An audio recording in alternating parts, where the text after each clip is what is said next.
Ahora sí, Guille. Ya está grabando bien, así que podemos darle. Gracias por sumarte al podcast. No, de La nada, idea es, la placer. idea es un poco comentar sobre nuestra experiencia y cómo vemos un poco el mercado en diferentes aspectos, ¿no? E informar un poco a la gente que no tiene ni idea eh, de qué es Bitcoin ni cómo, o que recién empieza, ¿no? Y que quieren tener una perspectiva de gente que ya está metida en el tema desde hace tiempo. Y bueno, vos sos trader, laburamos juntos bastante tiempo. Y te quería saber tu opinión acerca de cómo es a Bitcoin. Pero antes contame cómo fue que llegaste vos a este mundo. Y bueno, en realidad, a Víctor lo conocía antes de yo involucrarme a través de internet, pero con un poco de escepticismo, un poco por la mala prensa y otro poco por los usos que se le estaba dando. Ujú. Y pensé que no valía la pena asumir un riesgo en algo tan experimental.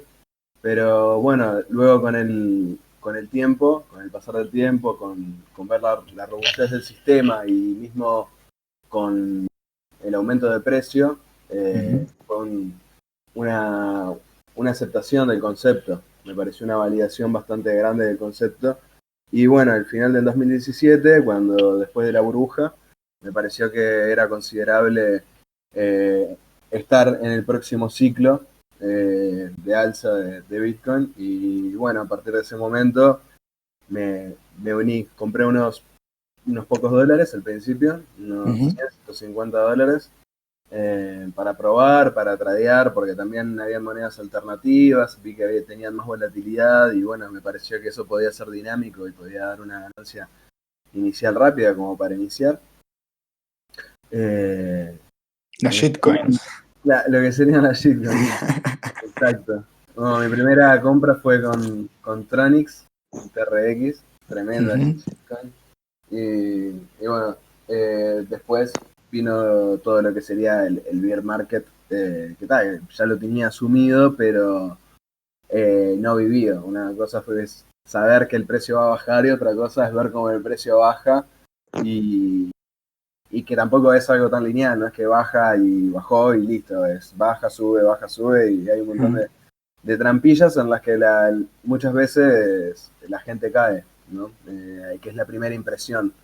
Ven que algo sube mucho y piensan que va a seguir subiendo mucho, o Sí. ven algo que baja mucho y piensan que va a seguir bajando mucho. Sí, Y cuando se hace muy mainstream es hora de vender.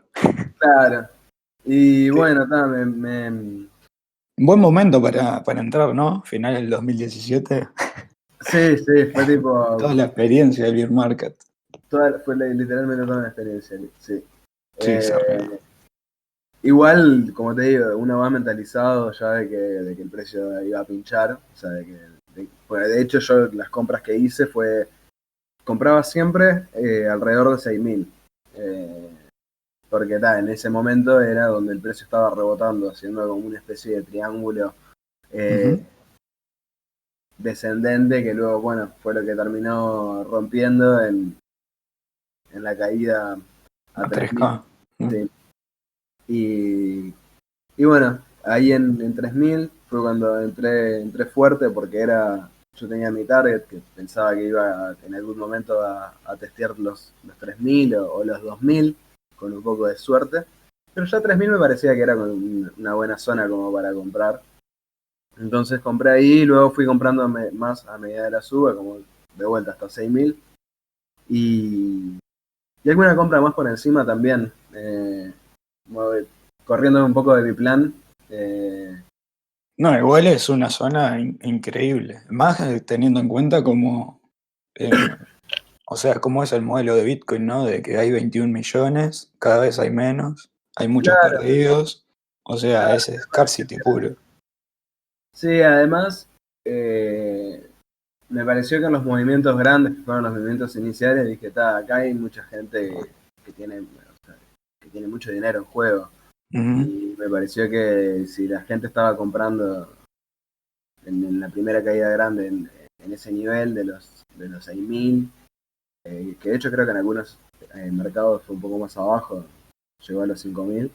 Me parecía que era una zona interesante. Y me mantuve, como te dije, en ese plan. Luego del rally, ya de 2019, ya me corrí. Sinceramente no pensé que fuera a volver a los 3.000. Hasta que, bueno, marzo de este año nos sorprendió unos cuantos.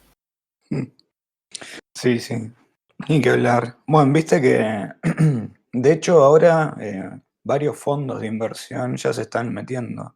El otro día Michael Saylor, creo que se llama, es dueño de un fondo gigante, compró 450 millones de dólares en Bitcoin sin mover la aguja prácticamente. Sí, O sea, estuve viendo una entrevista que le hicieron y, o sea, y compraron con bots por minuto, no sé cuántos compraban, eran una cantidad y no movieron la aguja. Y hoy me entero que, como te compartí ahí en Discord, que Jack, el dueño de Twitter, el CEO de Twitter y de Square, invirtió 50 millones de dólares para holdearlos. claro. O sea, está bueno como de a poco también, pese a cómo se mueve el precio del Bitcoin, cómo entra a agarrar adopción y de fuentes importantes, ¿no? Que es que, no, Sí, gente influenciable. sí, creo que Halving tuvo mucho que ver Sí. y el contexto económico también, porque, bueno, lo que le pasó a todo el mundo siempre, el tema de la emisión descontrolada, más que nada, no todo el mundo, más que nada los países del tercer mundo, que bueno, los bancos centrales emitían mucho para financiar el gasto público con este tema de la pandemia, o por lo menos con eso como excusa. Se flexibilizó un montón la base monetaria del dólar. Ujú. Llegó a que, bueno, más que nada, capaz que la gente en el día a día, como yo, como todos nosotros, no nos damos cuenta de la diferencia, pero alguien que tiene muchos millones, que tiene 450 o que tiene 50 millones, la verdad que le hace la diferencia de que se devalúe alrededor de un 10, de un 15% en las Sí, ni que monedas. hablar. Ujú. Entonces, bueno, esas personas sí están muy centradas en buscar una cobertura, un respaldo respecto al dólar, a la inflación del dólar. Y bueno, en el Bitcoin se nota que se ve un uso Sí, real sí. de esto. Calle Y is trash, dice Rey Delio. Y re- efectivamente, o sea, sí, o sea, Estados Unidos que creo que imprimió $1 trillón más. O sí, sí, sea, la base monetaria, yo la tengo por acá. Mira, hasta el primer momento había sido, si no me equivoco, un 20%. Sí, mira, ahora va un 23,3. es Desde, mucho. desde diciembre, es decir, desde enero del 2020, desde finales de diciembre. Claro, y lo que la persona común que no está metido en el mundo de inversiones y finanzas no se entera es que en realidad todos ven cómo el dólar sube, ¿no? Pero en realidad el dólar se evalúa y el peso o la moneda frente, la moneda local, como en el caso de Argentina, por ejemplo, está totalmente devaluada. Y Claro, eso pasa en toda Latinoamérica y en prácticamente todo el mundo. Y es algo que no se aprecia en realidad, pero en realidad cada el, vez hay más dólares. el sistema fiduciario es, bueno, Mm, cómo funciona. Lo que pasa es que es una cuestión de estímulos, diría un economista. Pero sí, básicamente se emite para hacer que el dinero fluya en el mercado, porque tirando dinero en el mercado se hace, dando dinero barato hace que se mueva el dinero, pero la verdad es que bueno, eso tiene consecuencias y es que el último que recibe el dinero recibe toda la inflación acumulada de ese agregado, porque no es lo mismo tener una base de 100 millones de dólares que tener una base de 1 billón de dólares. Si sí, eso ni uno lo hablar. convierte a oro o lo que sea, le va a dar, bueno, la cotización de las monedas. Y eso es lo que más o menos pasa. Por ejemplo, en el caso de Argentina, no hay convertibilidad y se está financiando mucho con emisión. Y bueno, al no haber convertibilidad y financiarse con emisión, no se sabe ni siquiera cuánto vale. El, Claro, es el que en Argentina mercado en dice que realidad, vale una cosa y mm, el gobierno dice que vale otra. claro, el tema es que el caso de Argentina es bastante particular porque controlan el precio del dólar. O sea, el tema es que se están, porque creo que el dólar oficial, que es ese del cepo, que las personas creo que pueden comprar hasta $200 por mes, o sea, se los venden a 80, o Sí, creo que estaba a 80 o 100, o menos de 100. Pero en el mercado real, o sea, en la calle, el dólar blue, que es el mercado, el dólar libre, por decirlo de cierta forma, estaba como 150. sí, el dólar que se Entonces, puede comprar. claro, entonces el Estado también está vendiendo el dólar a mitad de precio, por decirlo de cierta forma. Sí, sí, y que tampoco sería el precio real del Claro, dólar no. de 150 si no lo tuvieran con el cepo. Sería mucho más bajo porque toda prohibición lleva a un aumento del precio con un agregado. No diría racional porque termina siendo racional, pero siempre con un agregado. Se ha visto con el oro, se ha visto con el alcohol y se ha visto con las drogas y cualquier cosa que se prohíba termina siendo bueno, Mainstream, sí. sí, más buscado, por lo menos más cotizado, más valorado. Bueno, y bueno, eso también explica la adopción de Bitcoin en Argentina. O sea, en Argentina, Venezuela son los países que más lo vienen adoptando. Exacto. Justamente porque no confían la gente no confía en el Estado. Sí, bueno, un gran uso, una gran utilización de Bitcoin es justamente eso, la cobertura de la inflación. Yo cuando leí respecto del sistema, dije, bueno, acá también, en Uruguay tenemos una inflación del 10% Ujú. en ese momento era una inflación del 4% y actualmente con el halving, el último que sucedió este año, ¿cierto? Sí, Sí, este año, quedó en 2%. Y bueno, en buenas épocas Estados Unidos tenía una inflación del 1%, pero con esto de el agregado que les acabo de mencionar, eh, ya va a tener una inflación que creo que va a superar el 3%. Entonces, para esta gente que tiene varios millones, obviamente que le hace la diferencia guardarse 5 millones más. eh, que no se devalúen a través de un impuesto inflacionario. Y bueno, eso es mucho de lo que estábamos mencionando recién, que vos estabas mencionando particularmente, de bueno, empresas y entidades, además de particulares, que adopten Bitcoin como un resguardo, como un resguardo de valor, se diría. sí, sí.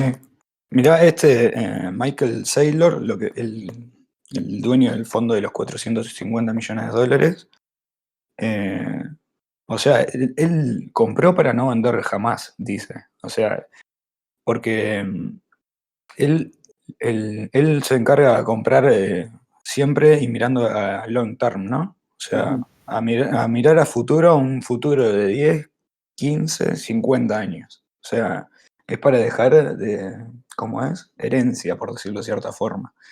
Claro, Y el tipo, o sea, cuando lo entendió, o sea, se lo intentaron vender 1 millón de veces, cuando no lo entendió. Cuando lo entendió, agarró todos sus fondos y lo metió ahí. Pero claro, justamente, ¿qué pasó? El panorama mundial, o sea, el COVID, trajo a la luz diferentes situaciones y bueno, el tipo, un tipo inteligente, dice, bueno, o sea, yo sé todo lo que está pasando, mira cómo se mueve la economía, o sea, se viene tremenda crisis de acá a un par de años y bueno, apostó por la moneda digital. Y yo creo que eso va a seguir pasando cada vez más, ¿no? Sobre todo en los países emergentes.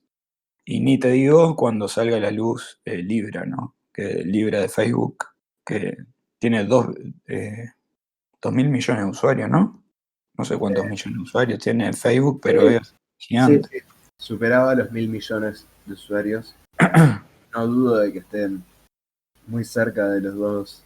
Bueno, eh, imagínate lo que puede ser, o sea, sacar como ya existe en China, ¿no? Con WeChat, que básicamente hacen todo con WeChat y con esas aplicaciones, pagan todo, no manejan fiat. ¿Y qué pasa? Todo es una forma de bancarizar a los no bancarizados. O sea, no sé, el país del tercer mundo no existe. Sí, dar liquidez a los mercados y Exacto. un poco los estados poder tener un poco de control de las transacciones, sobre todo si se hacen así, centralizadas, Sí, a través y viste que, de bancos. sí, Los beneficios de la economía descentralizada, como lo es Bitcoin, como son otros proyectos que se están haciendo en el ecosistema, es justamente el intentar mantener la privacidad de las personas que están involucradas en las transacciones, que también es responsabilidad de uno, porque así como uno ujú, se anota en una página brindando sus datos, uno también está brindando sus datos para que otros los utilicen. Y bueno, un poco a conciencia de eso que hay que formarlo, porque la vida digital, la identidad digital es algo a lo que vamos a apuntar próximamente en estos años. Seguramente lo vamos a formalizar y digo, lo vamos como humanidad. sí, Y sí, bueno, y es necesario que seamos conscientes de eso, del valor y la importancia que tienen los datos y dar poder sobre algo tan preciado como pueden ser nuestros bienes, ¿cierto? ujú. Sí, además que Internet es como una libreta pública, ¿no? En donde si vos lo que publicás en las redes sociales y demás queda, si no lo borrás, queda ahí. Y te va armando una historia en Internet. Todos tenemos una historia pública en Internet. Vos buscas tu nombre en Internet y algo salta, siempre. Es muy loco, pero nadie le daba bola. Le dieron bola cuando empezó el tema el problema que hubo, bueno, con las elecciones estadounidenses, cuando ganó Trump, todo el tema no me acuerdo cómo se llamaba, pero que se habían utilizado una, unas APIs para sacar toda la información de la gente. Mediante esa información estructuraban el perfil del candidato, entonces hacían campañas publicitarias en contra del candidato al que esa persona iba a votar. Y bueno, y en teoría Trump ganó gracias a las redes sociales. Y la sociedad hoy se está formando en base a eso. O sea, las redes sociales la están condicionando, quieras o no. O sea, es muy loco cómo la gente convive con las redes sociales, ¿no? Está Sí, viendo TikTok, por ejemplo, y están todo el mundo bailando, y está muy bueno, ¿no? Pero en realidad es tipo un comportamiento que antes la gente no tenía y que ahora lo hace todos los días. El tema es que están pendientes a las microdosis de dopamina que tiran los likes. Y eso es lo que está mal. sí, digo, cada uno lo maneja, me parece, a su conveniencia. Viste, hay gente que trabaja mucho de esto y tiene una especie sí, de capaz dependencia a las redes. No, Pero ni qué hablar. Mirá, yo antes me dedicaba al internet cada uno marketing. elige con qué falopearse, ¿no? Sí, sí.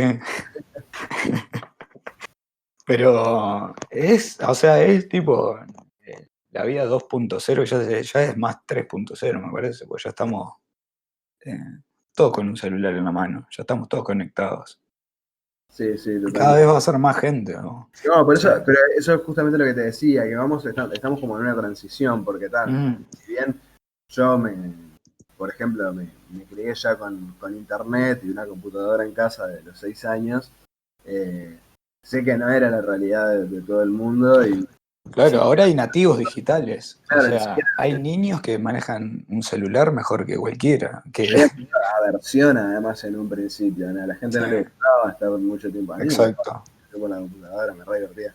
Pero, pero tal, ahora ya como hay una normalización de eso, que me parece que está bueno tener un poco de conciencia justamente, tanto bueno, del uso responsable, como también de la responsabilidad que conllevan. Ujú, Eh, los datos, lo que uno deja, a quién le da sus datos, cómo los da, hasta cuándo. Y bueno, me parece que en eso los que son proyectos descentralizados que apuntan a la privacidad y que apuntan justamente a la fungibilidad, por ejemplo, es decir, a que todo el dinero valga lo mismo y que no quede dinero manchado por ciertas actividades, que eso, ujú. bueno, un poco lo han estado tratando de practicar los estados a través de estas eh, plataformas, digo, como Bitcoin. Y bueno, Para mí, eventualmente, todas las monedas, o sea, estaba viendo que China ya el yuan lo va a sacar digital. sí, Todas las monedas van a ser tokens.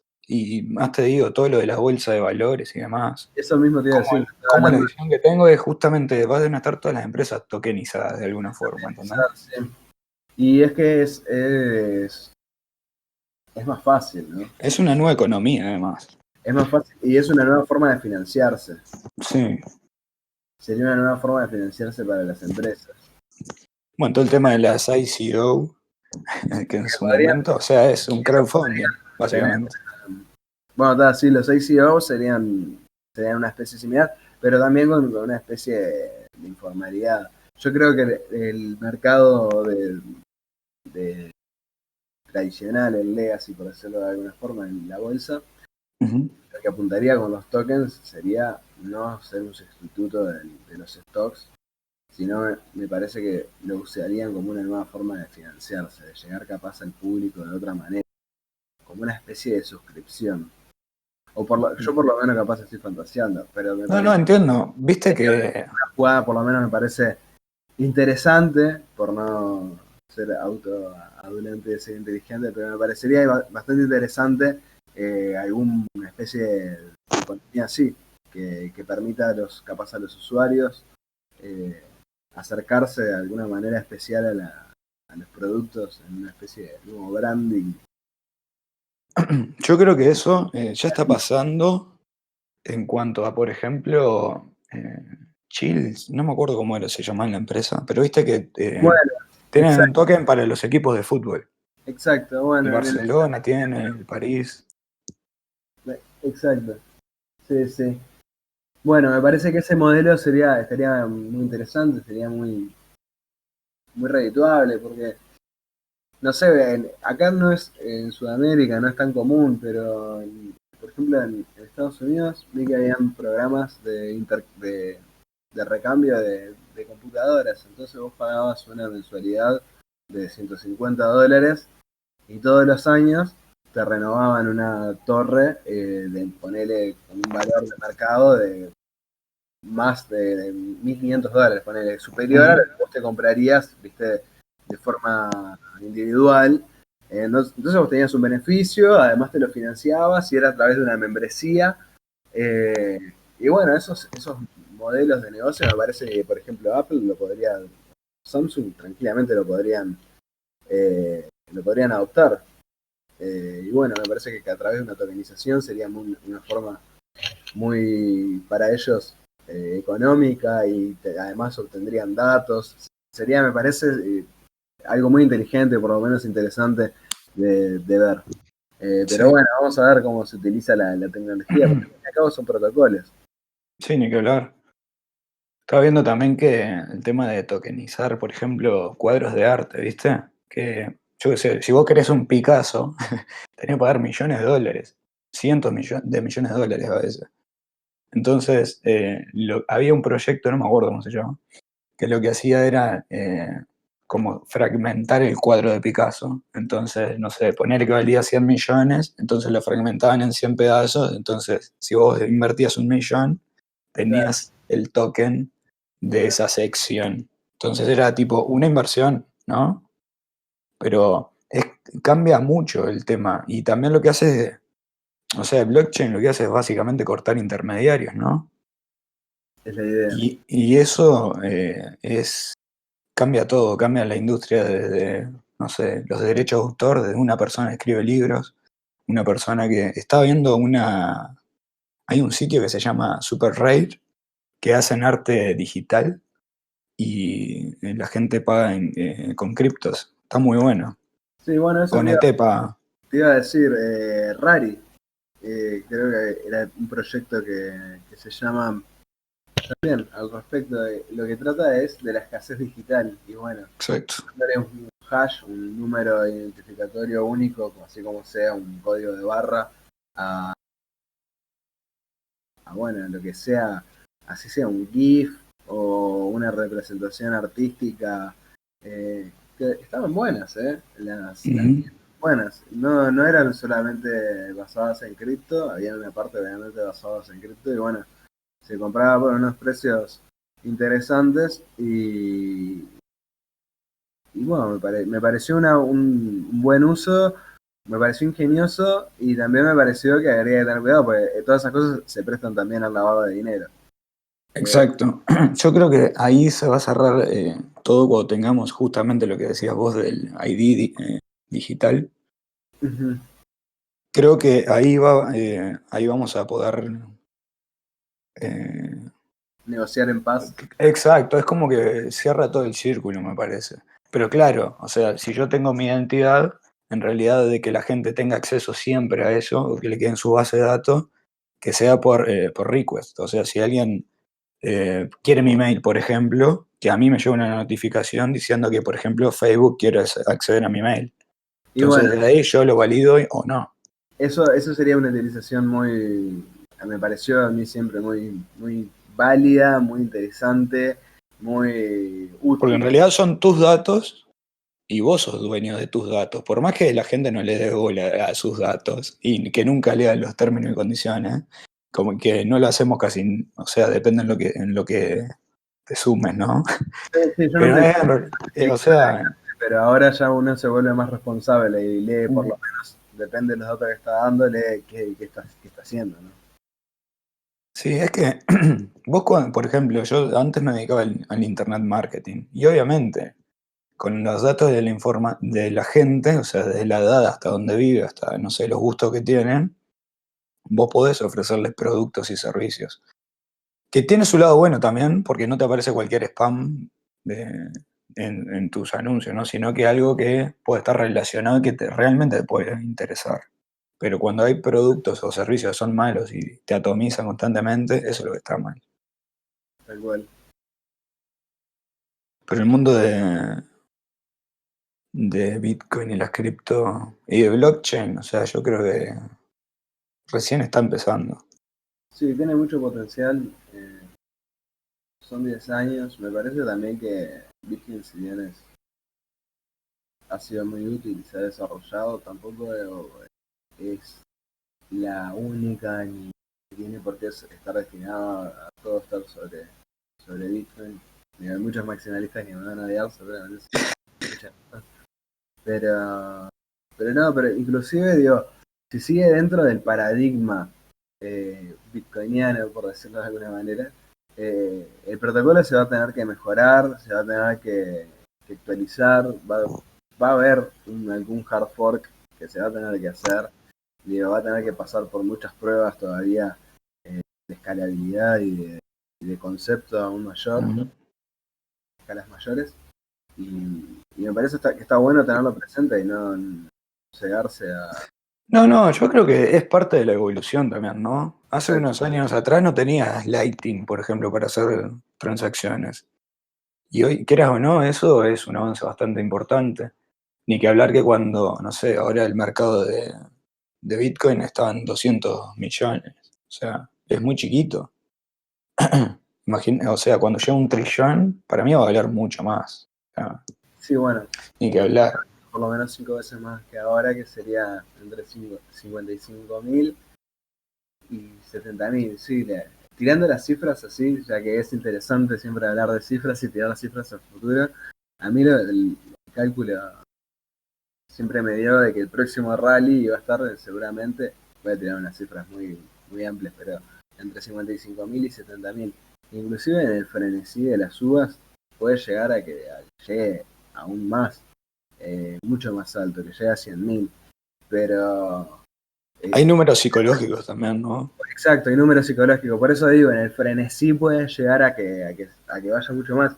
Pero si uno ve matemáticamente, eh, y hace, digo, cálculos muy básicos, como digo, crecimiento lineal de la base monetaria y cómo eso se relaciona con Bitcoin y bueno, eh, la curva de emisión de Bitcoin, que es asintótica, es decir, cada vez se emiten menos, entonces ya a esta altura Ujú. está emitido casi el 80%, si no me equivoco, o más del 80%.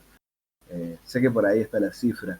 Y bueno, lo que queda por emitir es muy poco, entonces hay muy poca oferta, Muchos se perdieron muchos se perdieron, y muchos se van a seguir perdiendo muchos están bloqueados en protocolos, también.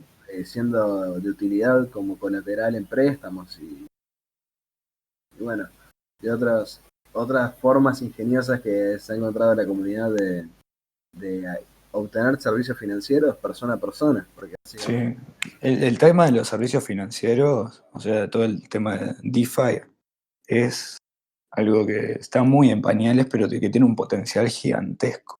sí, sí, nosotros vimos bueno, el potencial de crecimiento y cómo la gente le ha confiado en estos últimos meses, gran parte de los ahorros, porque pienso, digo, alguna persona seguro puso parte de los ahorros, pero se ha visto un gran flujo de dinero de parte de la capitalización del mercado total. Eh, y bueno, eso es también, como digo, una especie de validación del concepto. Algunos fallaron y han llevado a pérdidas grandes de las personas, pero como todas las revoluciones tecnológicas y digitales, más que nada, son procesos de creación y destrucción de proyectos, de ideas, en donde las que sí sobrevivan van a ser las que hagan la diferencia.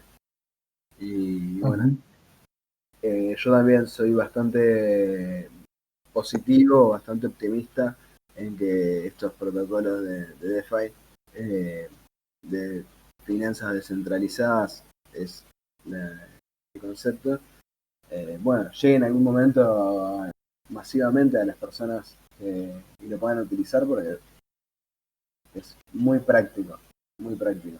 Sí, yo sobre todo le veo mucho, pero mucho potencial. Bueno, América Latina ni que hablar, pero todo lo que es África, por ejemplo, y, o sea, es un continente que también está previsto que va a ser el que va a crecer más en los próximos años y que básicamente están todos desbancarizados. O sea, nadie tiene una cuenta bancaria, Claro, pero sí tienen un celular, ¿entendés?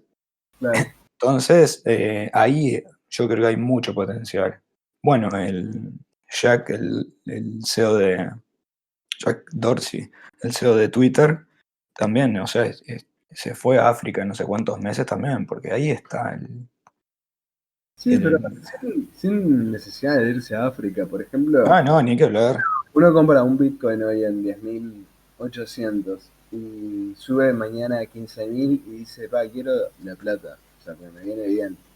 Y agarra y, bueno, a través de estos protocolos que acabamos de mencionar de DeFi, puede usted darse un autopréstamo en donde pone el Bitcoin o los Ethereum o lo que tengan en los Ether en realidad en el protocolo y les da el equivalente a los 15.000 dólares digitales. Esos dólares los puede vender y una vez que devuelve cuando usted tenga los dólares digitales nuevamente, le devuelven el Bitcoin. Es decir, que si mañana el Bitcoin vale 30.000, como lo hizo a través de un protocolo, de un contrato, lo, que lo autogestiona, devuelve el dinero, los 15.000 dólares, se obtiene el Bitcoin equivalente a 30.000 y lo puede de vuelta a vender en 30.000.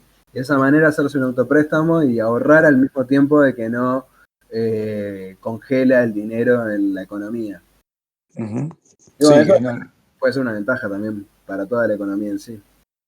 sí. Y también lleva a que la gente sea más responsable por su economía. Y yo O creo sea, que sí. y que le entre a dar bola de verdad y que no se descanse en que un banco te va a cuidar porque, bueno, no pasa así. Las empresas se difunden. Y Además, ahora los bancos creo que están en interés cero, no en todo el mundo, pero en casi todo el mundo. interés cero y encaje cero. No sé claro, no es negocio para nadie tener. En realidad los encajes en los privados los maneja según la economía de cada país, pero Estados Unidos habían determinado si no me equivoco, fue el 11 de marzo o el 23 de marzo, fue que se tomaron las medidas. No, el 11 fue la caída los mercados y el 23 fueron las medidas. El 23 de marzo se tomó la medida, bueno, de tasa cero, de emisión libre, como mencionamos al principio, y además de reserva fraccionaria cero, que eso lleva a que cada banco por sí pueda emitir infinitos billetes. No, pila chévere. Exacto. Y bueno, eso lleva obviamente un impacto de la economía, porque quien pueda acceder a los préstamos, a los créditos, va a tener obviamente una ventaja sobre el que no. Sí, ni que hablar. Es todo un tema. El tema de la economía está cambiando. O sea, bueno, básicamente la economía es Paradigma comportamiento social. económico está cambiando, sí, sí. Sí, para mí para bien igual, ¿no? O sea, es como que o sea, el tema de la descentralización, a mí cuando empecé a estudiar todo el tema de Bitcoin y demás, me atrapó y todas las posibilidades que hay. Desde, no sé, de que realmente no necesitas depender de nadie, puedes ser vos, por ejemplo, no sé, sos un músico, un cantante, podés tener rédito de tu música sin tener un intermediario. Sos, no sé, inversor, querés armar tu fondo de inversión, también lo puedes hacer. Tenés arte, lo querés digitalizar y vender, también lo puedes hacer. Puedes hacer de todo. Y eso es un mundo de posibilidades que, que recién empieza. Y eso es lo interesante. Posible, sí. Es el mundo digital, la verdad, vino para quedarse y las posibilidades son infinitas.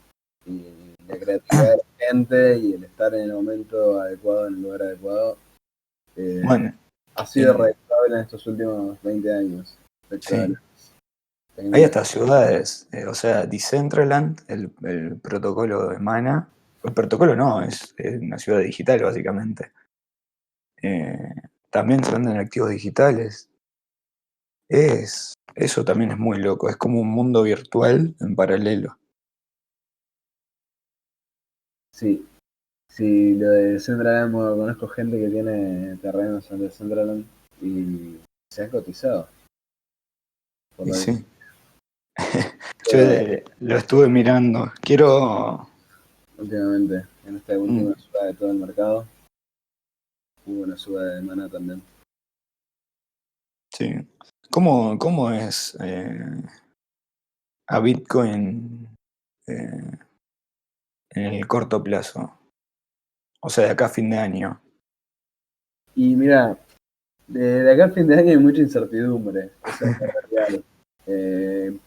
Porque bueno, hay muchos contextos internacionales, como pueden ser un posible resurgimiento de lo que se conoce como COVID-19.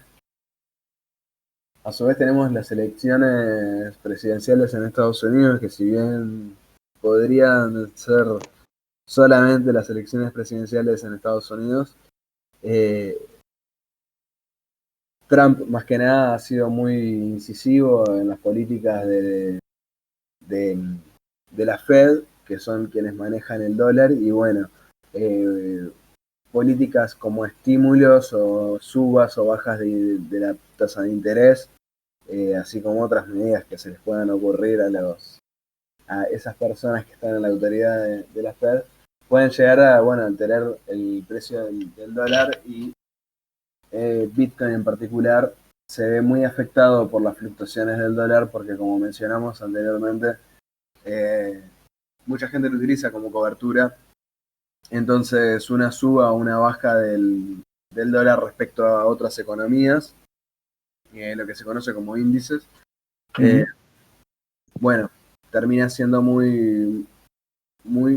por lo menos relativamente influenciable. Entonces, bueno, dependemos de un contexto como se ve tanto político como sanitario, por decirlo de alguna forma. Y bueno, me parece que eso puede llegar a determinar cambios en el comportamiento.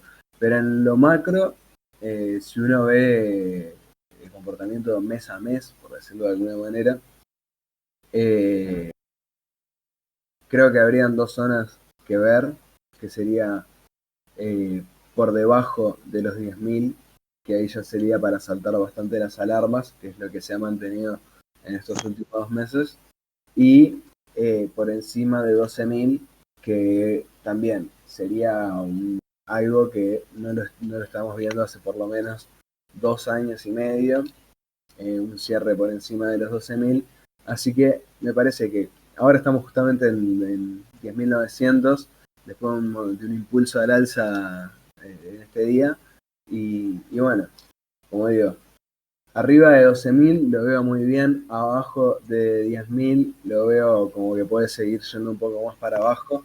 Eh, y en este momento, mucha incertidumbre.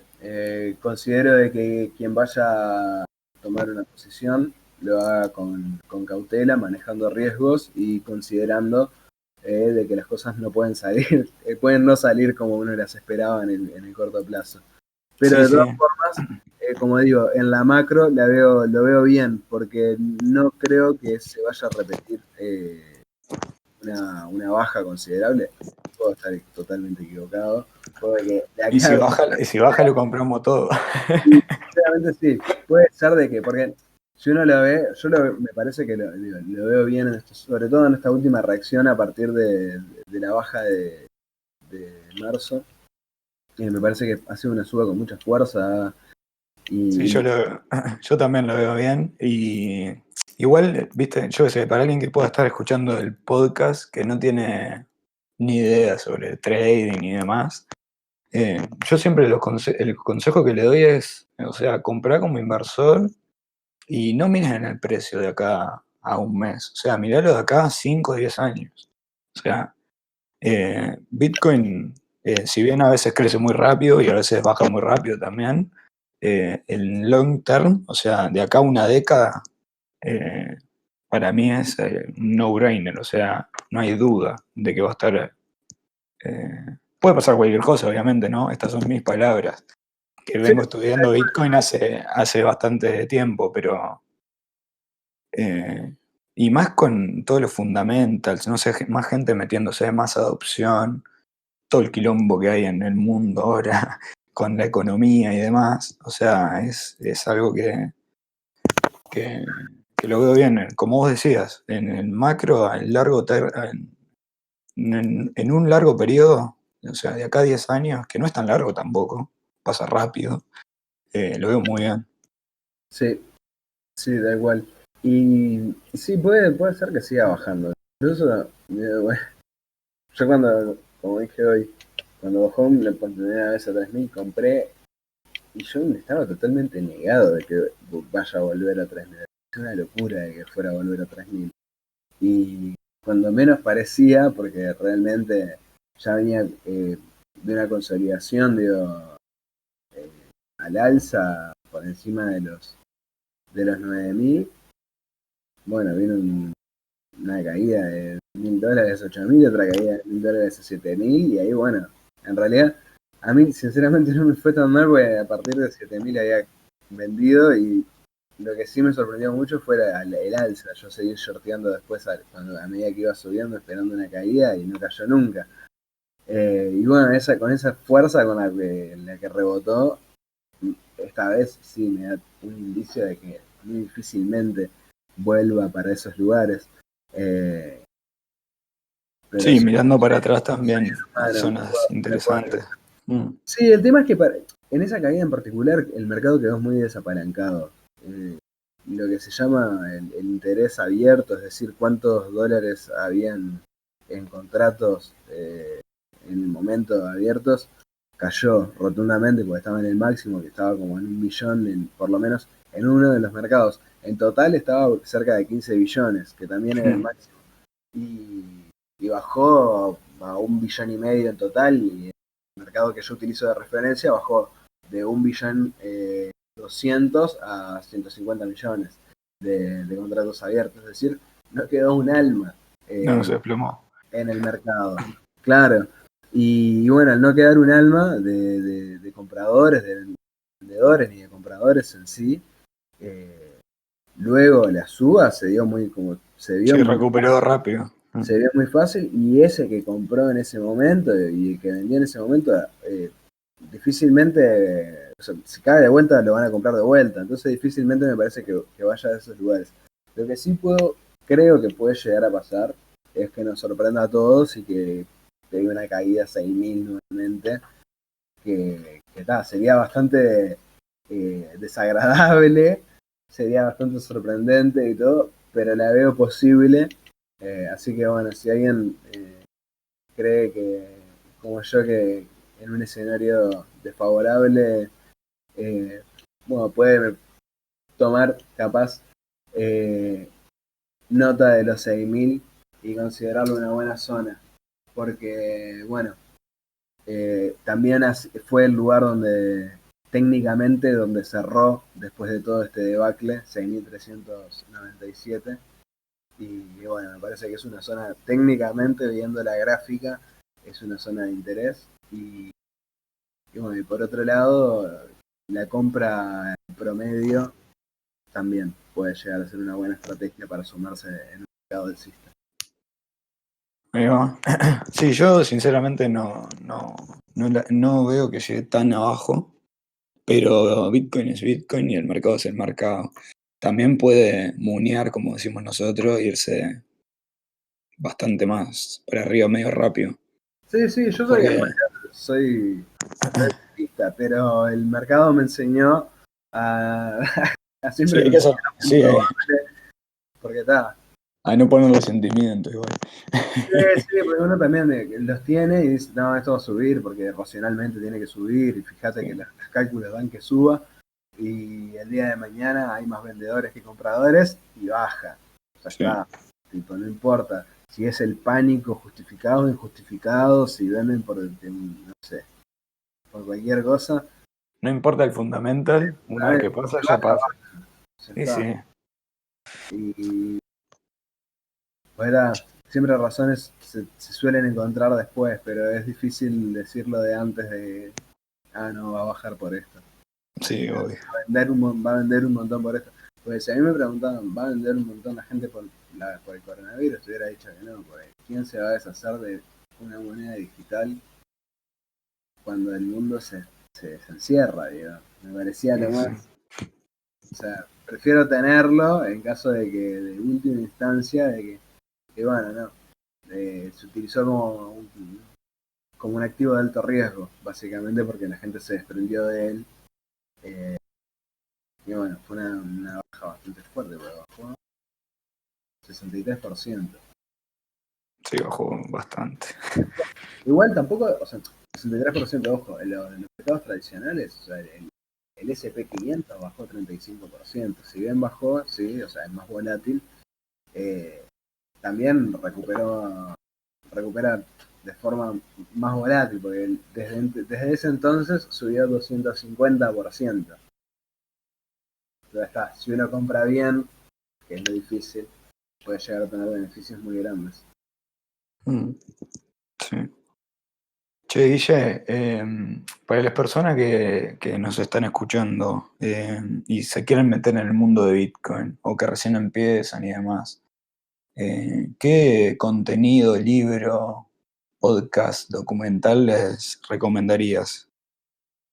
Y yo les recomendaría seguramente algo de Andreas Antonopoulos, que es Ujú. una persona bastante clara, sabe mucho de cuestiones técnicas y además de cuestiones sociales. Eh, y luego recomendaría seguramente eh, en Twitter a Nick Szabo, que es Ujú. ZA de larga O, que bueno, me parece que está muy relacionado con Bitcoin y además tiene unas ideas libertarias. ¿Viste, sí, viste ¿qué era? Un post, creo que era un post de la historia del dinero de Nick Savos, ¿lo Ah, viste? sí, sí, lo Muy leí, bueno. interesante, Y después la socio. Sí, me sí, cambió bastante la forma de ver el dinero ese ensayo, es un ensayo si no me equivoco. sí. Sí, es un tipo que está metido también en el mundo del criptográfico hace bastante tiempo. Sí, el tipo es científico de la computación, algo así. ¿Escuchás a Tim Ferriss? No, Es amigo de Nick Szabo y tiene un par de podcasts. Interesante. Te lo recomiendo. A la gente que está escuchando les voy a dejar el enlace abajo de todas las recomendaciones y sugerencias. Ni que hablar que Andrea Antonopoulos es el referente. Y, y por último, no relacionado a cripto en sí, pero que sí se lo recomendaría serían las conferencias que da cada tanto Ray Dalio y Mm, de Bridgewater Association, que es Association, sí, sí. que son es el fondo de inversión y, y bueno, son muy claros, hablan mucho de la realidad económica del dólar y de la Fed, las políticas monetarias, muchas de las cosas que estuvimos hablando en este momento, con mucho más tecnicismo, precisión, facilidad y demás, que obviamente pueden tener esas personas que manejan fondos billonarios, que lo que yo puedo llegar a explicar. Así que sí, mucho de lo que... Sí, para los que no conocen a Ray Dalio, maneja un fondo, el fondo más grande creo que de Estados Unidos, Sí, y es considerado el Steve Jobs de las inversiones, por decirlo de cierta forma. sí, además lo interesante del tipo es que él no tiene un fondo de riesgo, sino que tiene un fondo de cobertura. Es decir, un fondo es como un seguro que la gente toma de inversiones, ¿viste? Cuando querés no arriesgar tanto, sino justamente cubrirte en el caso de que se vean mal. Entonces tiene la particularidad de que siempre que se pone feo el panorama, el tipo gana mucha plata. Últimamente, en esta última caída en particular, le fue muy mal. Tuvo una caída del 13% de su fondo, lo cual es enorme, es una caída Sí, enorme para un son fondo. cientos de millones de dólares. Sí, pero de todas formas, sigue siendo muy claro. Me llamó bastante la atención que el loco haya tenido una pérdida tan grande, porque me parecía que era como que estaba bastante alineado a la visión que tenía. Digo, tiene una visión bastante correcta del panorama, pero bueno, también eso no determina muchas veces los resultados finales en las inversiones, porque bueno, el contexto puede cambiar muy rápido y a veces uno toma decisiones bajo un contexto esperando capaz lo peor o esperando un cambio, y las cosas se dan muchas veces en cambios, en cuestiones políticas, como lo ha sido últimamente. Hasta una pandemia en el medio.